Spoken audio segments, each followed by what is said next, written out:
The Central Bank of Nigeria's decision to introduce a cybersecurity levy on electronic transactions has been widely condemned. A 0.5% deduction of the value of the transactions will be remitted to the National Cybersecurity Fund, which the Office of the National Security Advisor will administer. 16 transactions are exempted from the levy, including loan disbursements and repayments, salary payments, intra-account transfers within the same bank or between different banks for the same customer, and intra-bank transfers between customers of the same bank. The Nigeria Labour Congress has rejected the levy, calling it anti-people and another burden on Nigerians during a cost of living crisis. Civil rights organization SERAP has given President Tinubu 48 hours to withdraw the directive. Joining us now is Adetilewa Adebajo, Chief Executive Officer, CFG Advisory. Good morning and welcome to the morning show. Good morning. Okay, Tilly, there's no long story here. Nigerians are saying that this is an additional burden. You already pay VAT and then you do transfers, you pay more. In the circular by the CBN, Appendix 1, as they call it, they've listed a number of exemptions. If it's intra-bank payments, you're exempted. If it's payment on loans, you're exempted. If it's payment for school fees, about 15, 16 exemptions. But Nigerians are saying, look, this is additional taxation coming from a government that says, we will look at revenue, but we will not tax you more. That's number one. Number two, the CBN is quoting the CBN Act of the Cybercrime Act of 2015. Now there's another act, the Cybercrime Prevention and Prohibition Act of 2024. Amended. And then as amended. Yeah, that's 2015 as amended. And they are basing this new directive on Section 44 sub 2. Which talks about cybercrime, security, payments, and all of that. Now, there are issues. There are gray areas. The office of the NSA, that they say will collect about 40% of this, is not a revenue collecting agency. It's not FIRS. It's not customs. So how do we deal with that? Now you recall that when we had the police trust fund, the states went to court. Rivers State, the government of Rivers State versus federal government. And they said, within the purview of Section 162, sub 1 of the 1999 Constitution, you can't just take federally collected money and you say one agency of the federal government will manage it. That's another gray area here. Apart from the fact that NLC is kicking, SERAP is kicking, and people are likely to be affected, like how you're here. They're also saying, don't take my money home. Thank you very much, and good morning. First of all, I think it's important that we dimension a lot of all these issues because we tend to react to things, and there's a process. And, first thing I need to ask the Nigerian Labour Congress and SERAP is that where were they when this act was passed in February? It's quite surprising. The National Assembly approved it on the 27th, and the President signed it into law on the 28th of February. So was there a public notice for public hearing? Why did we not know about it? Why was this not picked up in the press at this point in time? So at the point of implementation, I think we're all going, where is the problem? Where is that problem? So these are the situations we face ourselves in Nigeria. And I'm sure you know the challenges we have had with the ways and means in tracking the senators and putting them under a lot of pressure. So let us dimension this whole thing to start with.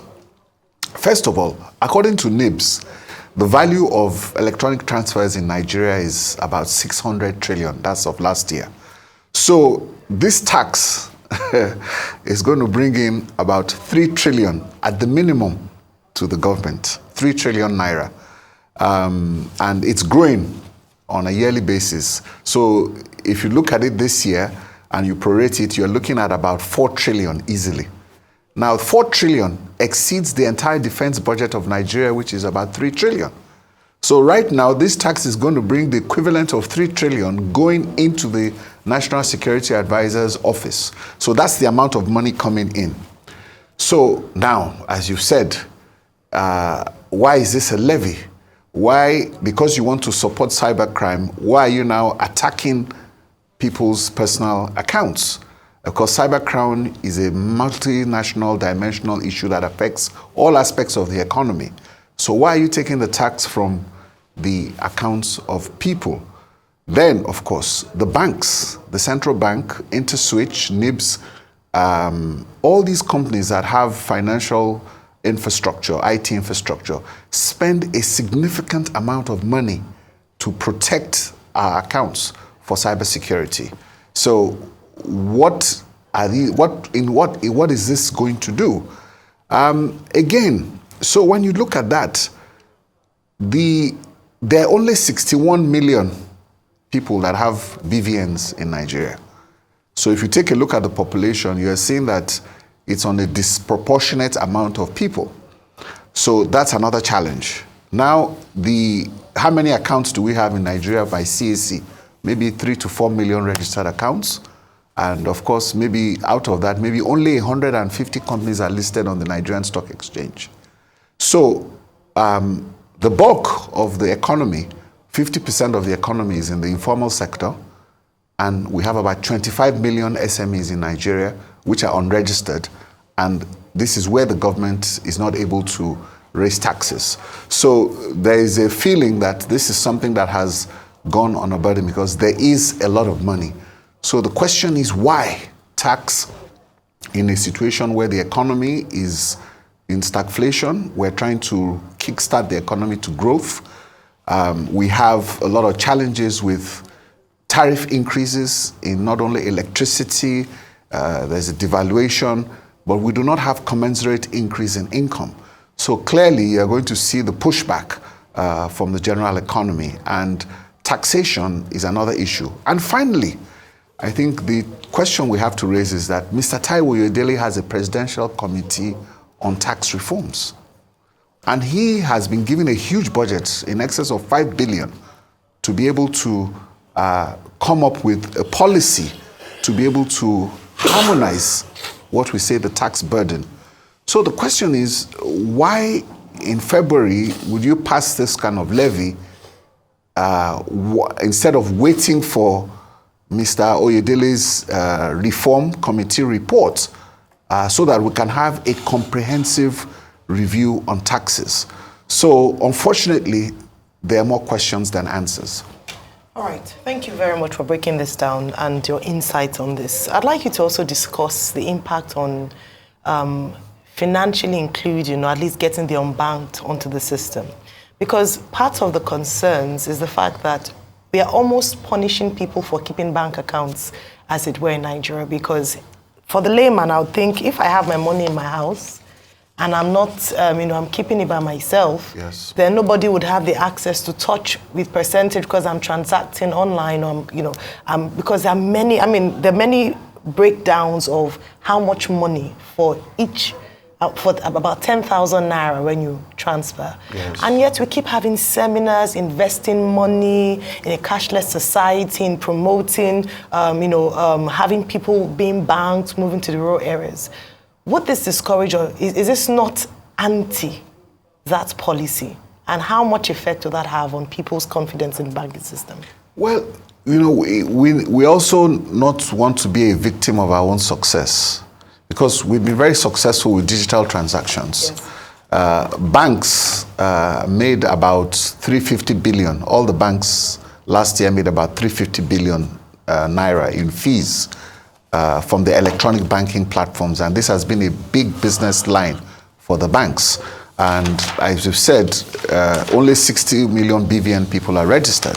So you can still see that there's still potential for growth in this sector.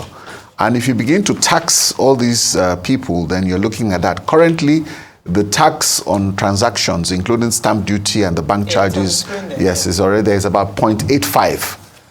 Okay, so now with this 0.50 they're adding to it, it's coming to about 1.3 1.35, which is very high. So for each transaction, you're looking at about 1.35. So you're saying that for every 1 million, you're looking at about 5,000 naira. So when you break it down to about 10,000, you're looking at about 135 naira. So this is people at a particular level, because it's interesting, because, you know, even some of my staff at a particular level, I have to pay their bank charges. If they are going to operate that, if they want you to operate that account, yes. Business owners like yes. yourself. So you can see that because of we have 60 million people that have BVN. And what you find out is that the people that are using POS are the last mile. That is why the POS business is booming now. Yeah. Because those are those people that don't want to go to the bank. Yeah. So they're using POS to be able to reach the last mile. So in terms of the success we've made in financial inclusion and getting people to use the banking system, and which is why the banks are doing well. Most of the banks have done 200% year on year in terms of increase on their revenues this year alone. So if you want to continue to get financial inclusion, these taxes are not the best. Okay, so I think let's call it what it is. This tax does not make sense at all. And I'll tell you why. I, in a former life and still ongoing life, I've played in the tech sector, and I know a lot about cybersecurity architecture. It is a multiplex layer system. The banks have their own layer system.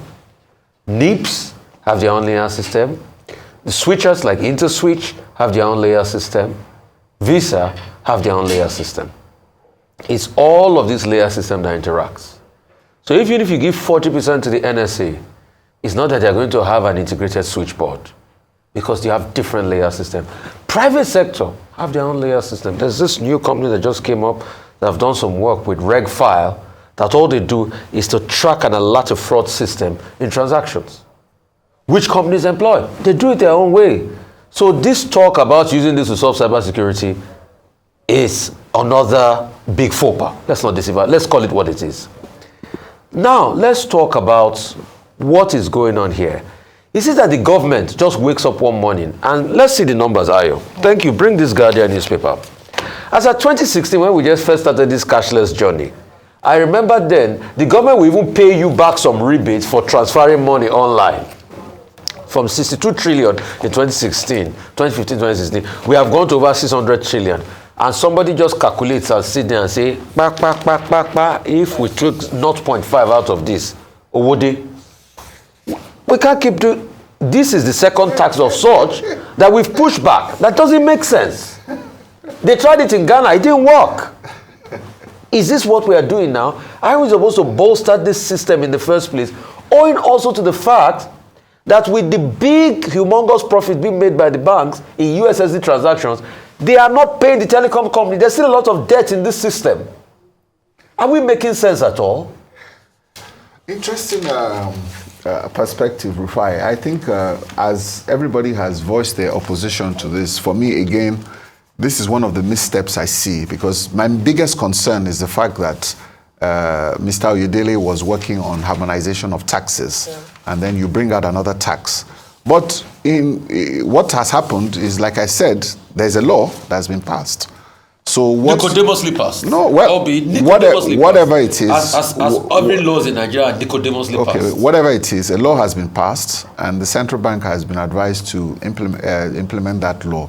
And now this is what we need to look at, because you see, the danger I see in all this is that this fund does not, translate into a slush fund. Because you see, why the National Security Advisor's Office, by its nature, its accounting is opaque. Yes. That's just the bottom line. Yes. I mean, because there are national security issues that will encounter the fact that, you don't expose the National Security Advisor's Office into that. So why don't you, as you've said earlier, why don't you let the normal revenue generating agencies like the Ministry of Finance continue to collect this? Because there will be challenges to this in the fact that the governors will come after this fund, because they'll say that they also need their share, because this is federation funding as opposed to money from federal government, because there's a separation between federation accounts and the federal government accounts.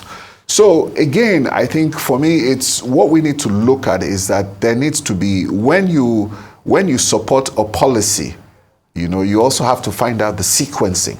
So, and it will be interesting to hear from Taiwo Oyedele's committee to see, okay, what are they doing on this and how does this work out? So, but again, in terms of the due process, it's gone through the National Assembly, they've passed the amendment of the Act, and it's a law. So that's why I told you in the beginning that all these agencies like the Labour Congress and the SERAPs, you know, what are they doing? Okay, what I suspect is that this is going to lead to a lot of litigation. The Cybercrime Prevention Act of 2024 as amended is a subsidiary legislation. It's not superior to Section 162 sub 1 of the Constitution. So you are likely to have persons who will go to court. Already set up is saying after 48 hours they will go to court. Okay, so that's that. But let's look at the rationale for this. I thought I had the argument about how, you know, cybercrime results in so amount of money. I've also read a story saying, oh, Binance, cryptocurrency, they fleece Nigeria because there's a lot of cybercrime. Look, if cryptocurrency is part of the problem, there's a way other jurisdictions fight cybercrime. In the US, we have the example of Sam Bankman-Friedman of FTS, right? He was jailed 25 years because it was thought, look, there are things that are not okay here. We have Zhao Zapeng Chang of Binance, who has also been sent to jail for 6 months. Last year, Binance had to pay some money to the government. Now, we're being told by some commentators on this that, oh, in Nigeria, it's because Binance, you know, was doing things within the economy and, you know, that was affecting the value of the Naira, and this step has to be taken to protect the Naira. So, I mean, what I don't understand, why is it that it's the Nigerian people that have to pay for the crime committed by other people? So why don't they go after those cryptocurrency people that are even now saying, the Binance CEO is saying Nigerian state officials were asking them for bribe. If they are not saying they are asking them for bribe, they are walking away from custody and escaping. And then the best way to deal with it is to go and look for one amended law and say, let Nigerians pay for this. So please explain the economics to us, because there's also the morality side of it and the common sense side of it. Well, I mean, without a doubt, I think we all understand the pressure the government is under in the sense that 90% of their revenues are going towards debt service. But interestingly enough, I think there's a lot of things that have been done in the Ministry of Finance now in terms of using technology to manage their collections. And if you can see what they've been doing, they've been collecting close to about 2 trillion a month, and in terms of their revenue generation, and they've been able to pay out the states to over 1 trillion, which has not happened in a while. I mean, states like Delta are collecting close to 38 billion a month, Lagos 24 billion. We discussed this. So if the Ministry of Finance continues at this rate, we'll probably see close to 24 trillion. So they've had improvements in their finances. Taxation is a very, very serious problem, especially when your economy is not growing. Our economy is growing at only maybe less than about 3%, which is just equal to our population growth. So net sum gain for us is 0. If your economy was growing at 7 to 10% per annum, these sort of things would not be an issue. But because you are trying to reflate the economy and you're not trying to widen the tax net, and you're going back to the same sources to be able to tax, and especially you're going towards the heart of the economy, which is people's personal transactions, you know, it's going to cause an uproar because people feel already burdened by the tariff increases we're trying to adjust to without the commensurate issue. So from terms of economics, what you're doing is you're going to erode purchasing power completely, in the sense that, you know, where are people now going to be able to afford? And purchasing power is what reflates the economy. We've talked about the sachet economy, so to say. And so from the economic perspective, you know, taxation at a point of zero economic growth or when your economy is in stagflation does not augur well. So I think we need to take a relook at these policies. And I think that as this government is coming to their first year anniversary, their scorecard is going to be put on the table to debate how they have performed on the economic front. So I think it's important that we as Nigerians begin to ask the right questions to see how do we want to achieve sustained economic growth. Because time and again, we have some policies that are coming through, and at the end of the day, there's that contradiction that we're seeing. And that's why I keep going back to Taiwo Edele's committee to say, hey, well, hang on a minute. So I think it's important for us to hear him, what he is saying. All right, well, I mean, we're just about to wrap up now. So just in 1 minute, in 30 seconds, actually, yes. I'm being told. In regards to way forward, and how, because one of the things that Serap has asked for is that the Attorney General should then prepare another bill to repeal or to at least challenge the, the provisions of the Act. In the interim, can this government suspend the implementation based on current realities? Because I hear you, yes, it's been passed. This uproar ought to have been at that point. But at this point, is it possible for them to suspend or postpone perhaps the implementation of the provisions of the law? Well, it depends on what sort of pressure that we can. Do we have pressure groups? So how effective are pressure groups to be able to convince our legislators and our government to say, okay, fine, please take a second look at this, because we do not believe it's in the general interest of the population. But from my own personal perspective, I think there are major issues in the economy that this is just an unnecessary distraction. Food inflation is a key problem for us now. Yeah. And, we're looking at another monetary policy committee meeting coming up, and we need to be able to tame inflation. There are more serious challenges that we face, that these sort of things just serve as a distraction. So I think it's important that we get back to the focus of trying to get this economy back to the path of growth and begin to address food inflation, and begin to see how we can grow this economy.